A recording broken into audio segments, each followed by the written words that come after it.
Hello everybody, this is the Wikstrand and welcome to the extended review of Signs. Now, just to get one thing clear, when I sat in that movie theater and I watched the movie, I was just so excited, as I said in the review, that when it turned out that this was going to be about aliens, I just went, no, this is not about aliens.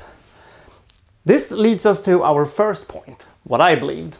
Now, for the longest time, I thought to myself, this is not about aliens. Nothing in this movie suggested that it was about aliens. Now I'm talking the first time I saw it and not when I rewatched it a couple of times after this.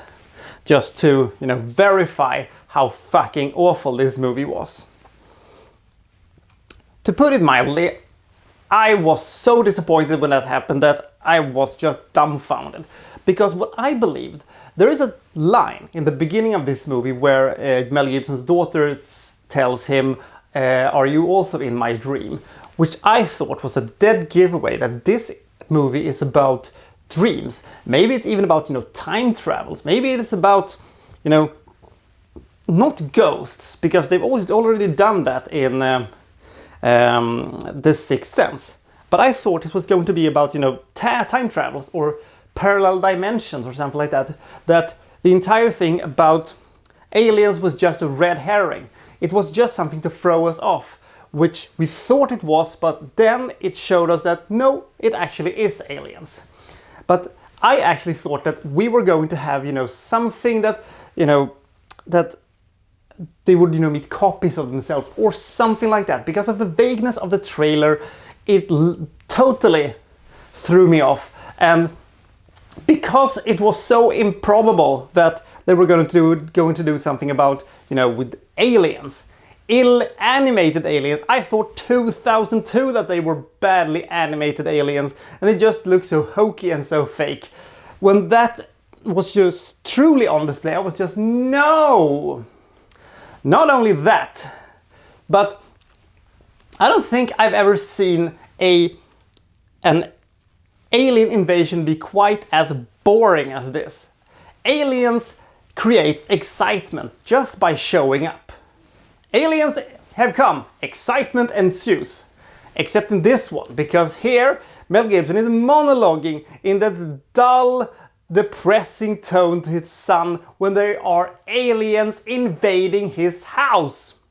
When he meets M. Night Shyamalan's, cameo in this movie, he, played a guy who ran over Mel Gibson's wife. We'll get to that bit in a second. He says, I have them in my closet, blah, blah, blah. And I'm like, who talks like this?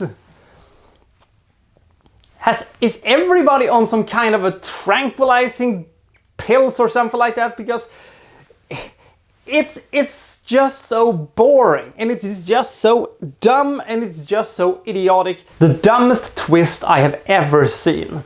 The twist for Signs goes a little bit like this. There's a flashback just when the alien has, gassed the Mel Gibson's son, and we get a flashback to when his wife had just been overrun by M. Night Shyamalan, and he's talking to her, and with her last dying words, she says that to tell Joaquin Phoenix to swing away, and then things got stupid. So the aliens was a thing. So I had to settle for that one. Okay, I thought, but this is still an M. Night Shyamalan movie. We're still going to have an amazing twist in this one. Maybe there's a twist here that actually will fix all of these things. Because it was building and building and building. Suspense was rising. And I was thinking, it's gonna come. It's gonna come. It's gonna become one of these, oh my god! reveals. But when it came, and Mel Gibson tells Joaquin Phoenix, swing away, which means that beat the shit out of an alien with your baseball bat. I was like, huh? It's the dumbest thing I have ever seen. It was sort of, is that supposed to be a twist? The thing with the waters, we'll get to that also in a second. But I am grasping for words to try to explain how underwhelming that was. The movie received basically the kiss of death when that happened. It was like if the movie was on its knees and a gun towards the back of his head and just blow his brain out. The movie's brain was blown out even though the brain wasn't that big to begin with, but Jesus Christ. And then we have the thing with water, that apparently water is harmful to them. And I hate to break it to you, movie, but when you have a movie about an alien invasion where they are allergic to water, and now the Nostalgia Critic, aka Doug Walker, has said it the best, and I can't do it justice, so I'm just gonna say basically what he said, paraphrasing. Maybe you should thought about before invading a planet that is mostly made of water. These are the dumbest aliens I have ever seen. Speaking of the dumbest aliens I have ever seen. Okay, so we have aliens. Aliens that are far superior to us in technology. That's why they can build these fantastic, invisible spacecrafts that can, you know, fly around, and they can communicate with each other because of crop circles. That's weird. Never mind about that. Now, because they are technically superior to us, you would assume that they would bring, you know, guns or knives or blunt instruments or a letter with, you know, harsh language on. Did they do that? Nope, they did not. Instead, they decided to invade a planet that is made mostly of water. And they are also incapable of penetrating wooden doors. Now, there might be a reason for this, and there might be an explanation somewhere. And if there is an explanation somewhere, I don't want to hear it. Because if there is, you know, some, you know, tie-in book or novelization or anything that, you know, explain why the aliens apparently can't get through a door, but they can get through windows, you know, because what happened in Mel Gibson's house. Now that is all fine and dandy if that is the case, but in the movie they have to explain this, otherwise it's failed. It's failed its mission spectacularly. And they also, and it's stupid. And the fact is that they have been doing monitoring of our planet for about 25 years, because they started with the crop circles in the late 70s. So either they've just, you know, tagged along with the trend of making crop circles, or they have monitoring us for 25 years before they decided to attack.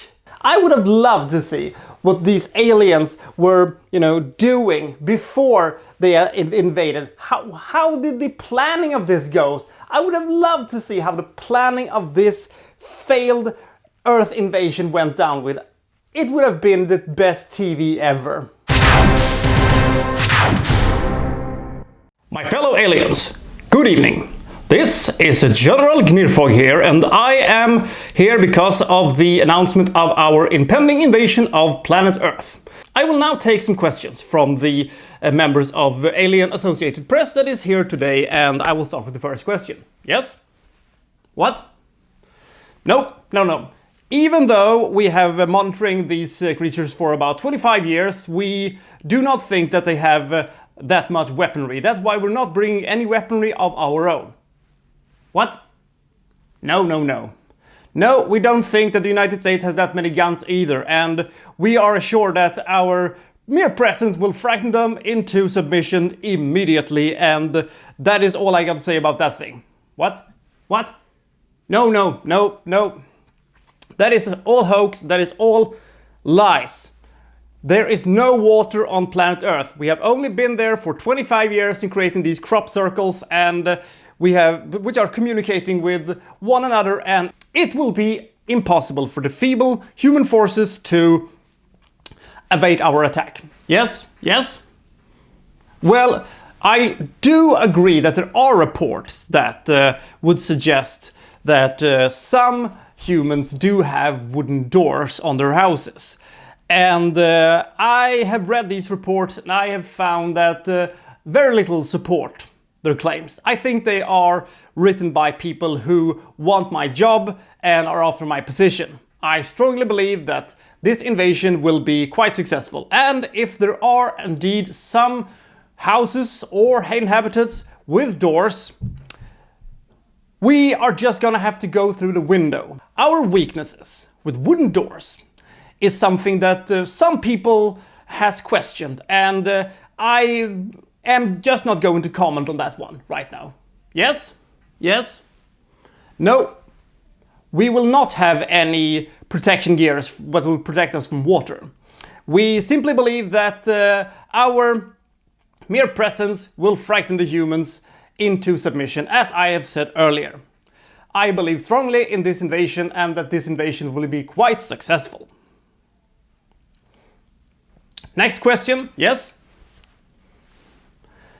Weapons. Well, we have studied these humans for 25 years or so, and we, as a technically superior race, will not need any guns or something like that for this invasion, because I really don't think that the humans is gonna soon to support anything that could possibly harm us in any sort of way, because I don't think they have any guns. They are so inferior to us. These feeble creatures are no match for our way of grabbing people, or, you know, stunning people with gas that reaches about this length.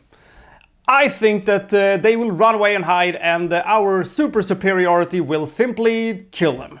I very strongly believe in the plan that I have designed, and that the invasion will be quite successful. Yes, next question. Yes, I believe that the best use of our forces is to hover above the Earth in a menacing way, and I don't think that they have any chance of, you know, interfering with that, even though there are reports that these things actually have flying machines that can shoot missiles. I believe these reports are written by lesser men who just want my job and are too incompetent to understand how incredibly competent I am to lead this invasion. More questions? No? Well, then I say to our boys in the sky, get 'em, boys! What the fuck was that?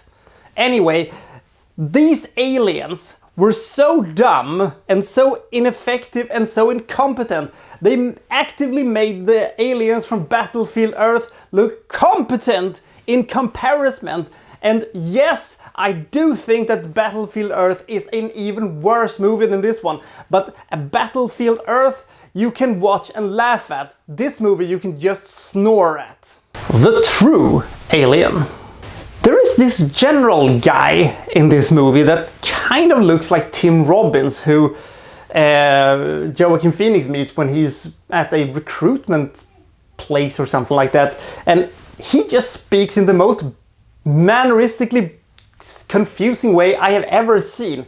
It is like if William Shatner banged an alien, which he probably has done in a number of occasions, and started talking in this weird way. He was more alien than any other in this entire movie. He was the only one who was actually emoting something.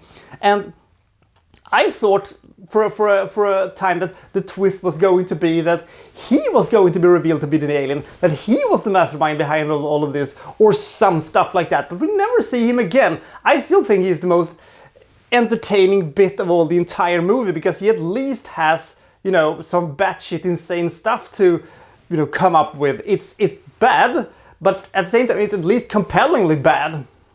The moral of this story. So God decided that he should take away Mel Gibson's faith so that he could give it back to him. Well, except that his wife is still dead. And so Mel Gibson, you know, but in the end everything worked out, just because, you know, Mel Gibson got his faith back. With the exception of that his wife is dead and the mother of these two children are still dead. This is dumb.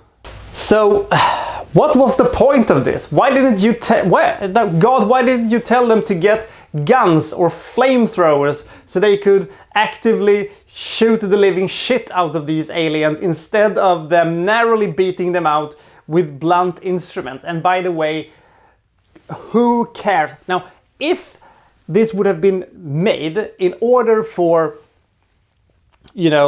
us to feel sympathy for this family and feel that the boy was in danger or something like that, then you would make the characters actually compelling, not these completely dead staring, non-emoting, boring whatevers. So job well done, I guess. So that was my little take on Signs. Jesus Christ, this movie is bad, but at least it gets you thinking a little bit. Can you make aliens that are even worse than this one? I mean, they didn't bring any weapons. They were allergic to wood and water, and they had nothing except their very small numbers and gas attacks and showing up at 7-year-olds' birthdays in Brazil. Can life actually get worse for aliens? I don't know. Well, join me next time when I'll be reviewing, well, so-and-so from, well, such and such. Thank you for watching. Thank you very much. And I think we're gonna go to barbarian country. Ha!